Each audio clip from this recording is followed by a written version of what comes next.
అమృత ఇంట్లోంచి వెళ్ళిపోయిన తర్వాత వాడికి అంతా కలిసి వస్తుంది. గంగాధరం ఇవాళో రేపో చచ్చినట్టు పెళ్లి కొప్పుకుంటాడు. 100 కోట్ల ఆస్తికి వాడు వారసుడు అవుతాడు. అదిగో ఢిల్లీ నుంచి గంగాధరం పిల్లనిస్తానని మన ఇంటికి వచ్చి ఉంటాడు. వెళ్ళి చూడు. మీరు మరీను వచ్చింది వికాస్ అనుకుంటా.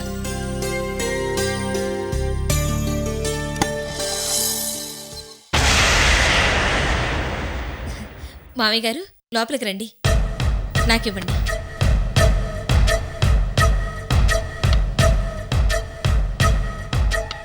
ఎవరు బాను?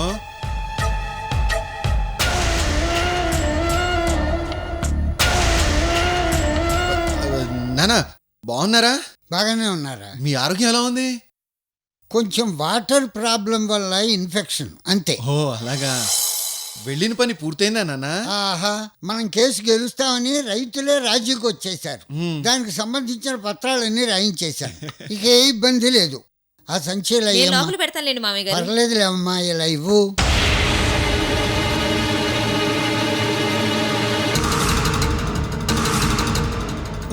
భాను, నాకు టెన్షన్ స్టార్ట్ అయిపోయింది.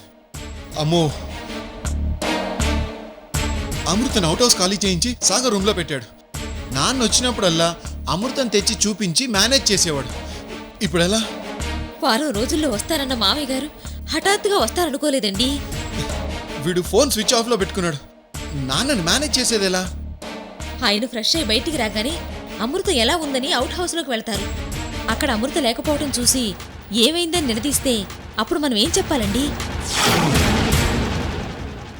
శంకరం, నానా కులాసానా? అంతా కులాసే నానా. ఆహా, ఏడి వికాస్ ఎక్కడే?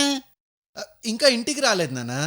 ఆహా, రేఖ పైన చదువుకుంటోంది. ఆహా, నానా ఎక్కడికి నానా వెళ్తున్నారు? అమృత దగ్గరికి ఒకసారి పలకరించి వద్దామని.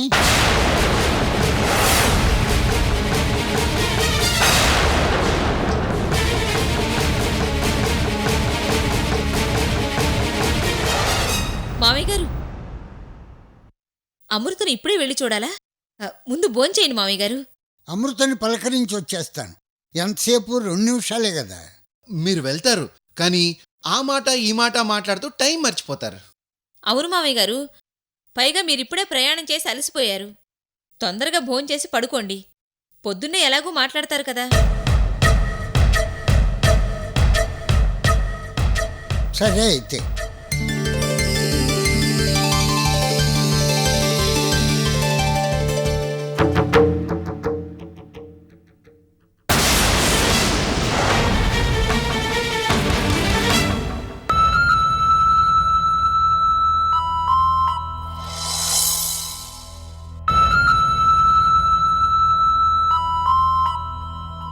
ఏంటన్నా చూస్తున్నారు?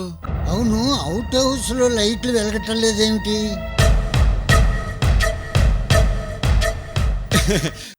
ఇందాక వెలుగుతూనే ఉంది. ఆఫ్ చేసుకుని పడుకుని ఉంటుంది. సరే అమ్మా భానుమతి, చెప్పండి మామయ్య గారు. నేను ఈ రాత్రి భోంచేయను, పాలు తాగి పడుకుంటా. రూమ్కి తీసుకురా. అలాగే, నేను తీసుకొస్తాను. రే శంకరం, ఇవాళ నేను చూస్తుంటే లోపల ఒకటి పెట్టుకుని బయటికి ఇంకోటి మాట్లాడుతున్నట్టు కనపడుతున్నావు. ఏమైంది అసలు? ఎందుకు టెన్షన్ పడుతున్నావు? అబే అదేం లేదు నాన్న. సరే అయితే. అమ్మయ్యా, ఈ పూట గండం గడిచింది. నాన్న వికాస్, ఎక్కడున్నావురా? మీ తాతయ్యని ఎలాగో అలా ఈ రాత్రికి మేనేజ్ చేశాం. తెల్లవారితే ఇక మా వల్ల కాదు. ఎక్కడున్నా తొందరగా వచ్చేరా కన్నా.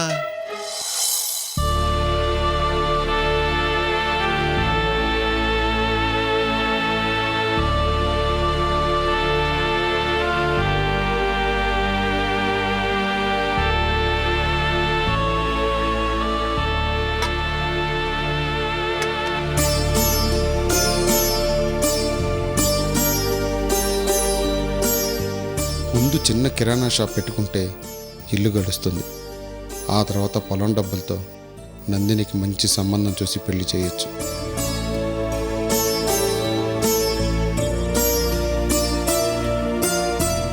ఏమండి, భోజనం వడ్డిస్తాను రండి. నువ్వు భోంచేసావా? నాకు ఆకలిగా లేదండి.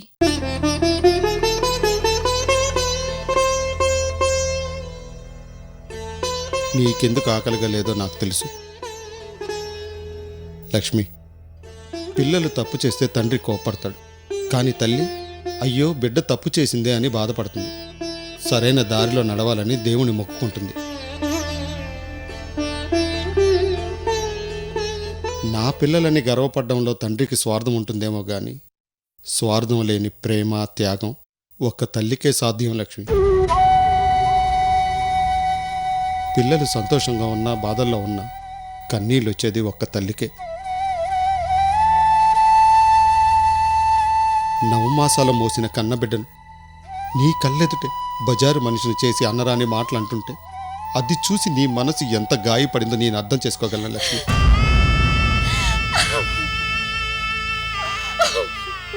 తల్లి మనసు గాయపడితే మానవటానికి ప్రపంచంలో ఏ మందు లేదు లక్ష్మి.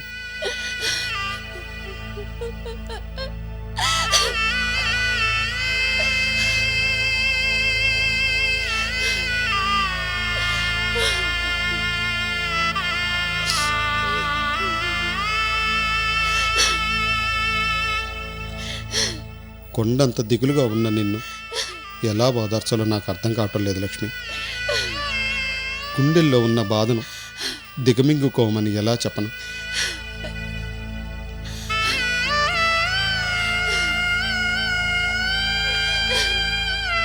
దీనికంతటికి కారణం నేనే లక్ష్మి. ఏమండి, ఇద్దరూ ఆడపిల్లలే, వంశాన్ని ఉద్ధరించడానికి ఒక్కరు కావాలండి అంటే 100 మంది కొడుకులకి ఒక్క అమృత సమానమని నీ నోరు మూయించేశాను. అమృతను తల్లిగా నీ చేతుల్లో పెంచి ఉంటే అది ఈరోజు ఈ తప్పు చేసి ఉండేది కాదేమో లక్ష్మి. నీ పెంపకంలో ఆడపిల్లగా అనుకువగా ఉండేది. కానీ నేనే నీ మాట కాదని అమృతకి స్వేచ్ఛనిచ్చాను. చెడగొట్టాను లక్ష్మి. నా పెంపకం బాగోలేదు లక్ష్మి, బాగోలేదు.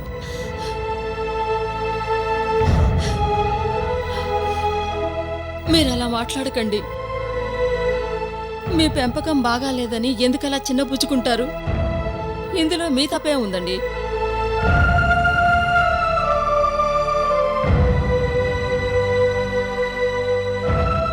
తండ్రిగా మీ బాధ్యత మీరు నెరవేర్చారు, కానీ అది అర్థం చేసుకోకుండా అది చెడుదారిలో వెళ్ళిపోయింది.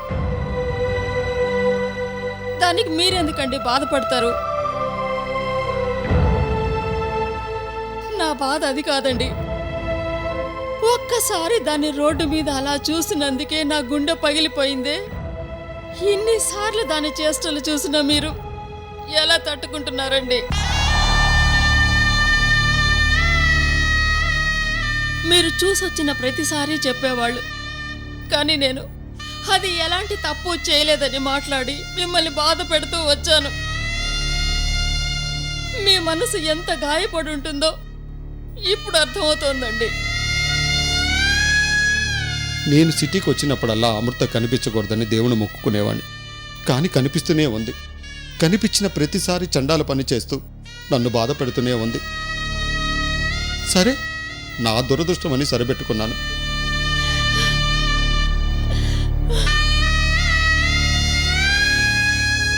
ఇప్పుడు అన్నీ వదులుకొని సిటీకి వస్తే అది ఎక్కడ కనిపిస్తుందోనని చాలా దూరంగా ఇల్లు తీసుకున్నాం. ఇంత పెద్ద సిటీలో ఒకరొకరు కలుసుకోవడం, మాట్లాడుకోవడం కూడా కష్టమే అంటారు. అలాంటిది కరం కాకపోతే సిటీలో అడుగు పెడుతుండగా శని దేవతలుగా ఎదురొచ్చి మనందరినీ బాధ పెట్టింది కదా లక్ష్మి.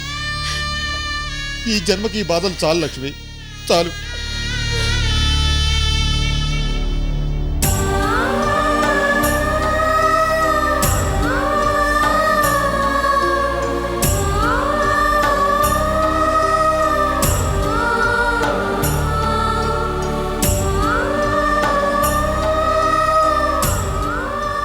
వచ్చే జన్మలో మనం మళ్ళీ పుడదాం. అప్పుడు నిన్నే పెళ్లి చేసుకుంటాను. మంచి పిల్లల్ని కని మంచి తల్లిదండ్రులు అనిపించుకుందాం.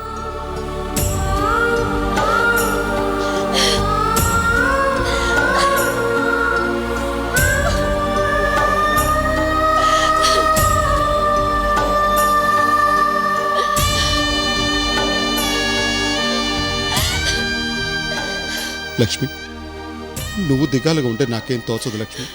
నా కాళ్ళు చేతులు ఆడ. మనం అమృత గురించి ఆలోచిస్తూ ఏడుస్తూ ఉంటే నందిని పరిస్థితి ఏంటో ఆలోచించు. చిన్నపిల్ల అక్క ఇలా ఎందుకు చేసిందోనని అర్థం కాక సతమతం అవుతూ ఉంటుంది. నందిని అమాయకురాలు లక్ష్మి. దానికి మంచి అబ్బాయిని వెతికి పెళ్లి చేయాలి. అమృత మచ్చ దాని జీవితం మీద పడకూడదు. నేను బతికున్నంత కాలం నందిని పిల్లా పాపలతో సంతోషంగా ఉండాలి లక్ష్మి, హాయిగా ఉండాలి. నందిని అమృత గురించి మాట్లాడితే ఎప్పుడు దాన్ని తిట్టేవాడిని. ఎందుకో తెలుసా? అమృతని ఆరో ప్రాణంగా ప్రేమించి పెద్ద చేసిన పాపానికి. అది నన్ను మోసం చేసి వెళ్ళిపోయింది. నందినిని కూడా అలాగే గారాబం చేసి మాట్లాడితే అది కూడా నాకు దూరం అవుతుందో అన్న భయం లక్ష్మి.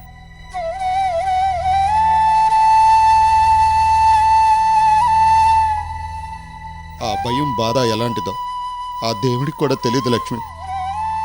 కూతురు లేచిపోయిన తండ్రికే తెలుస్తుంది. మీ బాధ ఏంటో నాకు తెలియదు అనుకుంటున్నారా? మీరు నందినికి మంచి సంబంధం తీసుకొస్తారు. దాని కళ్ళలో సంతోషాన్ని మీరు చూస్తారండి. ఆ నమ్మకంతోనే సిటీకి వచ్చాం లక్ష్మి. రా లక్ష్మి, రా. కూర్చో లక్ష్మి. ఈరోజు నేను నీకు అన్నం తినిపిస్తాను లక్ష్మి, అన్నం తినిపిస్తాను.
లక్ష్మి, ఏంటి అలా చూస్తున్నావు?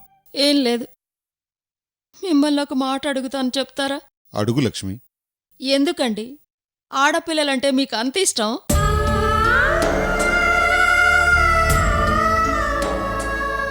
ఆడపిల్లంటే అమ్మ లక్ష్మి, అమ్మ.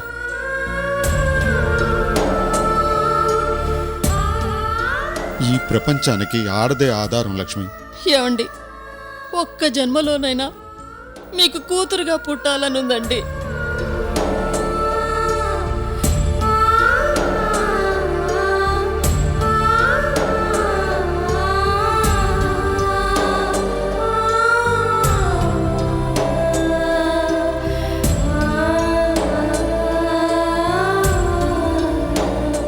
ఉండండి, నేను మీకు తినిపిస్తాను.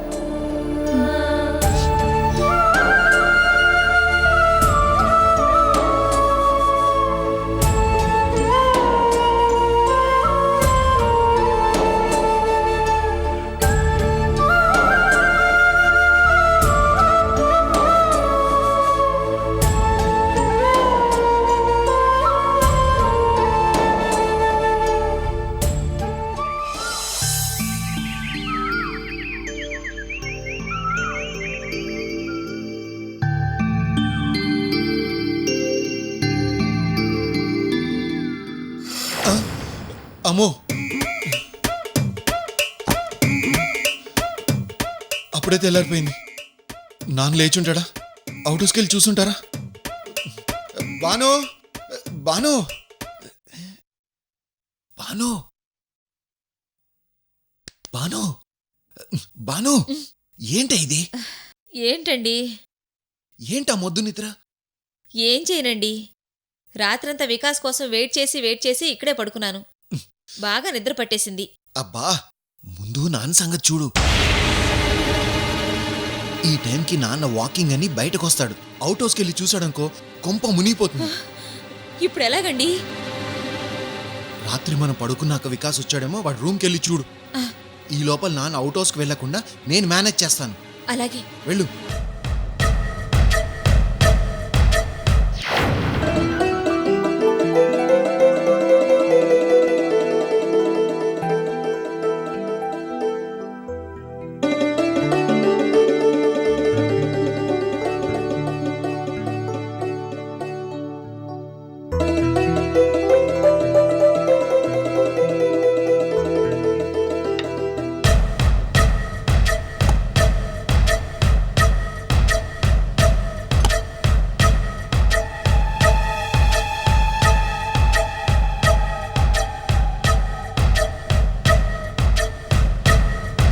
ఏమండి, మ్, వాడు రూమ్లో లేడండి.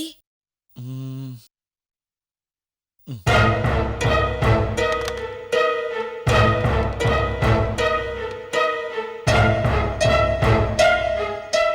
ఛా, ఏమైందండి? స్విచ్ ఆఫ్ చేసింది.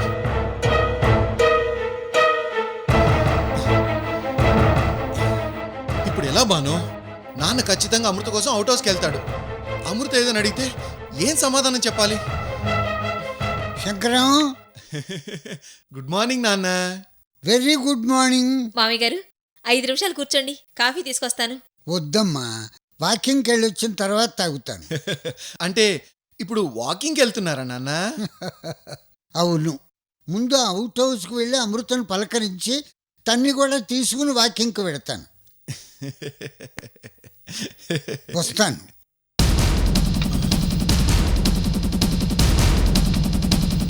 పదండి. పద.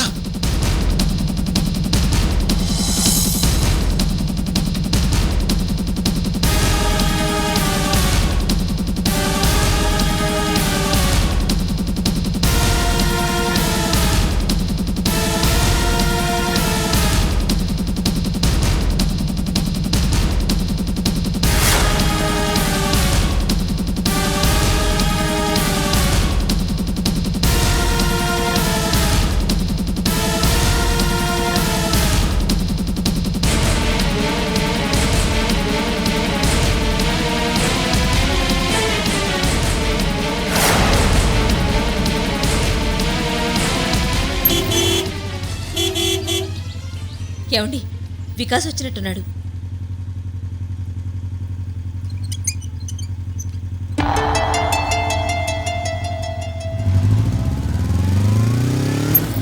ఒరే వికాస్, ఎక్కడికి వెళ్ళావురా? కొంప మునిగిపోయింది. పొద్దునే మీ టెన్షన్ ఏంటమ్మా? అది కాదురా, రాత్రి మీ తాతయ్య వచ్చాడు.